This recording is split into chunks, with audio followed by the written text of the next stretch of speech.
let me introduce our guest speaker for this webinar from Viaccess-Orca. So Viaccess-Orca, for those of you who are not familiar, is a provider of content protection, content delivery, and discovery solutions, all designed to shape the ultimate content experience across multi-screens for cable, DTT, satellite, IPTV, and OTT service providers. So Viaccess-Orca is part of Orange Group. And today we have Esti Widder, who is the Senior Product Manager from Viaccess-Orca, and she is responsible for creating user experiences over multiple screens, mainly on mobile and TV. So should you wish to ask any questions, please feel free to type into the chat window during Esti's presentation. The chat window, it's in your GoToMeeting panel. And then after Esti's presentation, I will open up the line for any other Q&A. So with that, over to you, Esti. I believe you can share your screen now. Hi, everybody. Can you see my screen?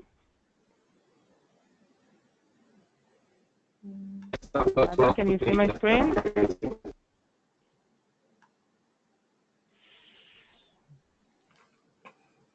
Yes. Can you see my screen? Is it okay? I can't see your screen. Let me just see again whether if there's everybody else good. can see. We can see it. Okay. So all is well. Hello, everybody. As Rada said, my name is Esti, and I'm a product manager here at Viaccess-Orca. My responsibilities here are mainly for the content discovery and personalization component solution, and also for the client-side part of our TV as a service solution. However, this session is focused more on content discovery and personalization, so this is what we're going to talk about today. Feel free to, of course, ask questions or send me text. I will let you know later on how to contact us. So before I drill down to Compass and our solution, I think it would be nice maybe to observe one of the largest TV services in the world in this context. And we can see that they have like millions of members across almost 200 countries. Their motto is to help members find content, watch and enjoy, and to maximize their satisfaction and retention. This is really, I think, the essence of content discovery and recommendations. We can see that this they have done something right, because they say that over 80% of the views in their service come from recommendations.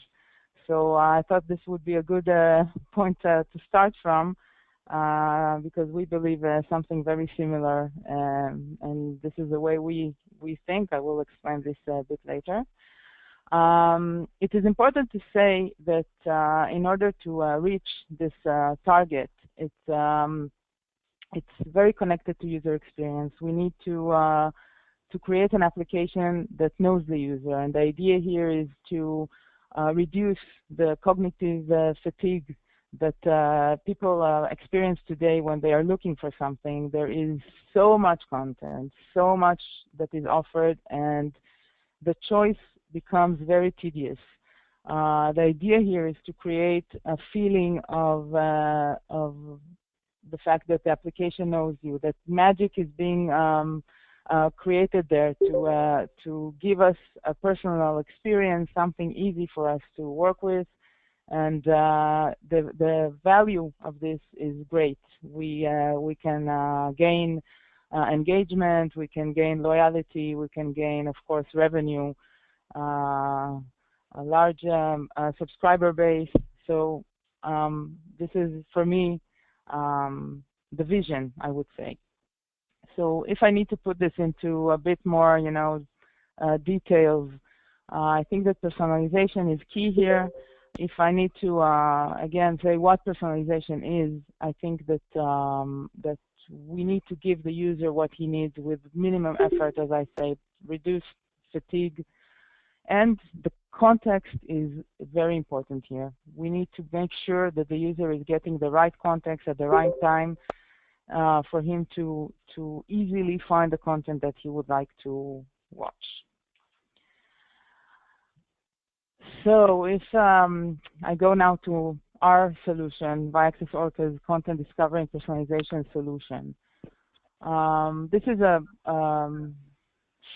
schematic drawing of what the solution is all about. So as you can see, a very significant part of our personalization and content discovery solution is based on recommendations. We have a variety of engines. The idea here is that there are different targets for each kind of recommendation. We'll talk about it in a minute, but we have put a lot of effort in it. It's a very significant part of our solution. The recommendations are very much linked to the profile, to what we call the personalization component. We have there a profile that actually captures the user taste and the context. We understand a lot about the user, and then we apply different kinds of recommendations on top of what we know about the user. We provide also a search component, which is an important part of content discovery. It's more targeted to users that are looking for something more specific. They have an idea of what they want to watch. So we need to combine this as part of the entire content discovery experience.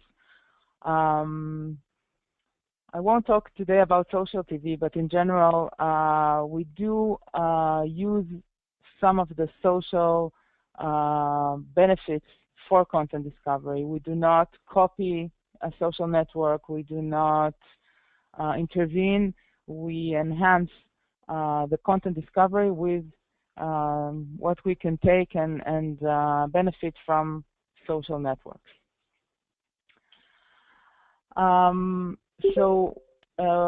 Viaccess-Orca's content discovery and personalization solution has a very clear idea of what an ultimate recommendation is. We believe that a good recommendation is not only about perfect algorithms. We need to take into consideration what are the type of items that we're recommending. In our world, the type of items are premium content, TV premium content. So we need to take this very much into consideration. We need to understand that the recommendation system is a decision support system at the end of the day. In the context of TV content, the system is intended to make the watch decision process easy and help the user find what he wants to watch in front of the TV or the device he's currently holding. A good recommendation system must know what the context is and what the user, where the user is. Is he just sitting in front of the TV after a hard day at work and he wants to watch something, what kind of device he's using, etc. So this is the second aspect that we need to take into account. And the third one is the user experience. It is very important to take a hard look and to invest in the best way to present a recommendation. This is key. So if I need to summarize, I think that ultimate recommendations is about the type of content, the user, and the decision process, to make the decision process easy, and the way that we're going to present and offer these recommendations to the user. So what do we have in our recommendation system, which is called Compass, by the way? Helps the users to find where he's going. So I tried to summarize Compass in a slide. It was very hard, but I thought that this would give maybe a brief understanding of what are the basic components of Compass, or the recommendation part at least. So I tried to divide the recommendations to three types based on the main target user experience, I would say. So we have personal engines. The personal engines recommend on movies and series. The idea here is that we want to take into account the user and recommend personal recommendations to him based on usage, very similar to what we know in Amazon or such for commodities. People who saw this content also saw this content. This is based on collaborative filtering, and something that is more semantic, a combination of recommendations based on usage and semantic have been shown as very effective in personal recommendation. This is, of course, backed up by different tests and subjective testing that has been done by us and others that show that this provides a high CTR. The second group would be types of recommendations that I would call more like editorial or listings based on different criteria. So we have user rating. I think that this is very powerful. We can see what people actually thought about the content, and CASBAA automatically creates this kind of lists. Of course, applying on top of it the different context that we are in, we can provide the top-rated content for a specific category, for a specific service, for a specific device. Again, the context is something that is put upon on top of the basic algorithm. External rating is something that can be also shown in a service, for example, I don't know, IMDb lists or other external raters that are exposed in the service. The CASBAA creates an automatic list based on metadata that is ingested to it. Popularity, of course, is important. Popularity means what is the most watched content. Popularity is very dependent on the time, and our solution takes into account different time frames. Since content can exist in the service for a long time, we need to take into account this parameter and handle it carefully, and not give a bias to content that has been in the service for very long. It doesn't mean that it is more popular. So the algorithm is a bit more complex and takes into account, as I said before, the type of content that we are recommending. Promotions is actually a tool that we provide the operator to promote his own content. We have in our administrative console the ability to create kind of campaigns for the operator to promote his content based on any insights that he has on the service or other types of considerations that that he would like to promote content by. Recency, of course, is very important. It's very effective to show in different locations in the UI what is the most recent content that has been added to the service. So these two categories, I think, encompass the main automatic lists that we are able to create and that can be integrated into a TV service user interface. The third category is more for a specific content. Once the user has reached the content that is a potentially good content for him, there are additional kind of information that we can provide to help him decide whether to watch the content or not. So we can provide some supporting information like rating. What is the average rating for this content in the service? Did I rate this content earlier? And with a connection to a social network, for example, we can also show some information about what my friends thought about this content, which is a very strong initiator for a user to actually consume a content. If my friends like it, most probably I would like it. So once we are able to provide this kind of information, it makes the user's decision easier and faster. Assuming that he either reached this movie screen from a search engine or just by browsing a catalog, and this content is something that he likes but he wouldn't want to watch this one right now, or he watched it previously, we're able to provide more recommendations that are similar to this content in the same page to provide the user very easy access to additional content that he can watch that is similar to what he's currently watching. Again, this is strong context and strongly related to user experience.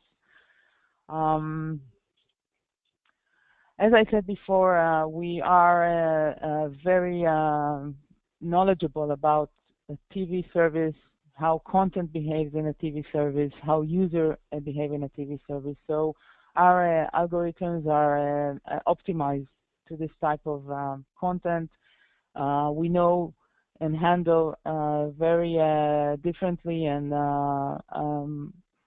in a very special way the linear content versus the VOD content. One of the main differentiators between these two is that linear content has a very short lifespan, whereas VOD content can stay in the service for a very long time, and this has a very strong effect on the way the recommendations will be calculated and provided to the user. Another typical aspect of content that is very evident in our algorithms is the difference between series content and movies, individual movies. I think that today we have so many series. People like to watch series. I think this is the most common watched content, and the way users watch series and the behavior of series in a service is a bit different than movies. Our algorithms take this into account: the length of the series, the number of episodes, the fact the series many times today have a break throughout the broadcasting or the broadcasting of a series, and this needs to be taken into account when providing recommendations, and so on and so forth. The third aspect is that we as viewers, we like very much to go back to what we love, to our viewing habits. So the algorithms need to be, on one hand, very connected to the viewing habits of a user, but on the other hand, we will also need to remember that we need to expose the user to new content. The service is displaying more and more, introducing more and more content, so we would like the user to be exposed to the new content and match it to his viewing habits, and in a way that maybe he wouldn't see this content in a different way. Other types of contextualization that we take into account, of course, we have the viewing patterns of the user, the viewing history of the user, what kind of content he watched in the past, what kind of ratings he has given to this content, the time frame, the genres, the different aspects of the viewing history, the time frame in which the content was viewed by the user. We need to take into account the catalog structure. What are the metadata that we have? What are the categories? What are the semantic aspects of the different content? So we also take this into account. It's very important when you provide recommendations to handle this type of data. Of course, when relevant, we need to take into account the time of day. For linear, in many cases, this is very important. For VOD, I think we have found that this is important, but not as important as for linear recommendations. And of course, the device the user is currently requesting recommendation from. Today we have a variety of devices, and this is just growing and growing, so we will need to handle this carefully. And for sure, if I will talk to you guys in a year or 2 years from now, this slide can be totally different, with additional context that we will find that are relevant to recommending TV content. Having said all this, I thought that a good example of the combination of recommendation engines, user experience, and the fact that we're handling TV content would be this kind of screen that is not a real screen. It's just an idea of what we can do with content. So one of the features that we've added to our solution in the past year was recommendation reason. We want to explain to the user why he's getting a recommendation, and again, ease his decision making of whether to watch this content. So if I take myself as an example, I would say that in the past I used to watch Suits, the TV series Suits. So my service would know this, of course, and based on this and based on collaborative filtering, as I said, and semantic recommendations, the algorithm would say that The Good Wife is a good series for me to watch. So this is basic. This is the outcome of the collaborative filtering engine. Very important piece of information that is added here, and this is advanced recommendation reason, is that 68% of the Suits viewers loved The Good Wife. So I am now more keen to watch this content because I know that most probably I will like it. So I think that this is a nice combination of what our solution can provide, and there is a lot more to do and a lot more things that I can show, but I thought that this would be a nice example. An additional example, again talking about the balance between going back to our own habits as viewers and exposing users to new content, would be the way that we handle series. So we know what the users are viewing. We try to implicitly understand what are the favorite series a user likes to watch. And once we know this, we're able to very easily expose to him the next episode of a favorite series or new seasons that are being introduced into the service without the user needing to search for it or have any reminders or stuff like that in the service. We simply can provide this very easily using our solution. And after we know this, we are able also to suggest new series that the user has not seen yet and expose him to new content in the service.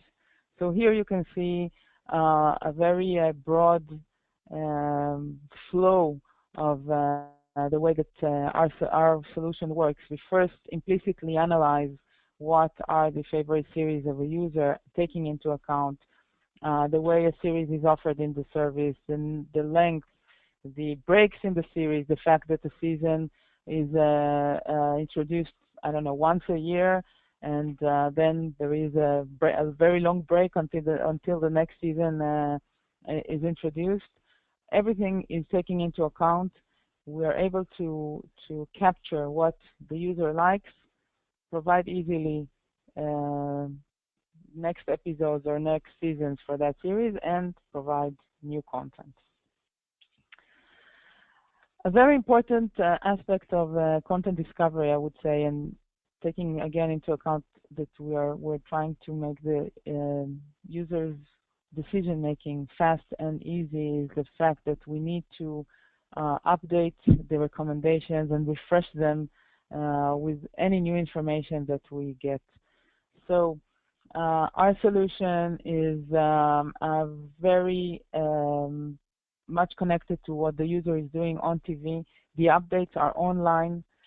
Everything is being refreshed as we go. Any action that the user does that can affect his taste or the way that we understand his taste is taken into account immediately. Next time there will be a recommendation bar or something that is related to content discovery, the latest actions will be taken into account. This way we refresh recommendations, we create a fresh view every time the user browsing through the application, the service application. So this is, in a nutshell, what all our recommendation and personalization is all about.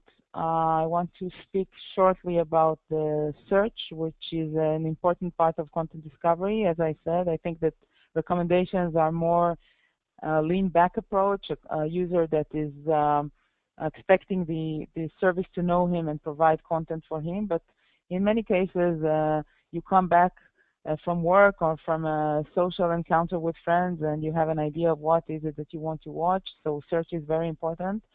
Our search engine is focused on TV, on what is it that users will want to search for on TV. We do not search for the entire metadata that we have in our database because it's not relevant. So we tried to focus on something that is very TV oriented and will result, of course, in very fast performance. So the focus of our search is titles of movies, of series, of linear content, and actors and directors. We have seen that these are the most common items that are searched when looking for content. Again, as I said before, context is very important. So in many cases, when we design a search screen in our application, we provide some additional context to the search. We can say, let's search by the different services that I have, different criteria, different genres. We can implicitly apply on the search like a layer that takes into account the device that I'm currently searching in. So all this is part of the way our search engine works. A very important aspect of searching today is the fact that we want to have the user find content quickly and easily. So auto-suggest is a very important aspect of search. We provide this as part of our search engine. The idea is that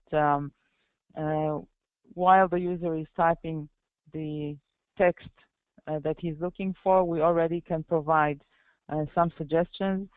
These suggestions are based on an algorithm that takes into account which are the most clicked content for the specific characters that have been just clicked in the search box. So every time a new character is added, the auto-suggestion will change a bit, most probably according to what people tend to click more for that kind of search text. I think that this is almost the last slide. I wanted you to know that we have put a lot of effort also in the administrative part of content discovery. There is a very strong connection, as I said, between content discovery and user experience. We want to make sure that tuning and adoption to the different behavior of the service, the users in the service, can be done without much need of changes in the client side. So we do provide some administrative functions that can be connected and adjusted in the backend. We can provide what we call a blend. A blend is kind of the unit that will represent what is the target user experience that will be shown at the end in the client. A client application will call recommendations with this blend, and this will give the context, whether this is these are recommendations on VOD, the type of content is series, and the context is personal. So once we put all this in the backend, the client will request this, and it will get the recommendation based on this. As you can see here on the right side, there is behind this combination of different engines that we found that are very effective to achieve this kind of experience, and they can, of course, be tuned in case that we want to either create an A/B testing, or we found out in any other way that we need to change a bit the blending here, the percentage, the composition of this type of recommendation. All this is done in the backend without any need for changes in the client side. There are many other aspects of administrative functions in our solution, but I thought that this would be maybe the most important one to show in sorry, in this kind of presentation, short presentation. If I would have to give one slide and explain where we're going and where personalization is going, is I would say that we're looking on something that is beyond content recommendations. We see personalization as something that is very, very important in terms of content efficiency. What would be the best content to offer in the service, how to offer it, and which kind of business models, what works, what provides the highest revenue, what creates the highest engagement and reduces churn. And of course, the very important and I would say the most hot, I think, aspect in the last year, and most probably will be in the next couple of years, and it's all the aspect of advertising in a TV service. So I think that all this is very, very much connected to personalization. So we will see a lot of this in a TV service, not only in the context of content recommendations. That is all. Of course, we'll answer some questions if you have some. I just wanted to let you know our company site and the specific for the content discovery platform. So you're more than welcome to visit our site, and I'm sure that later on you will get my email, so you can always contact me personally by email for any inquiry that you may have. Thank you, Esti, So for now that. it's your Oh, hi. Hi. Yeah, so thank you, Esti, for that presentation.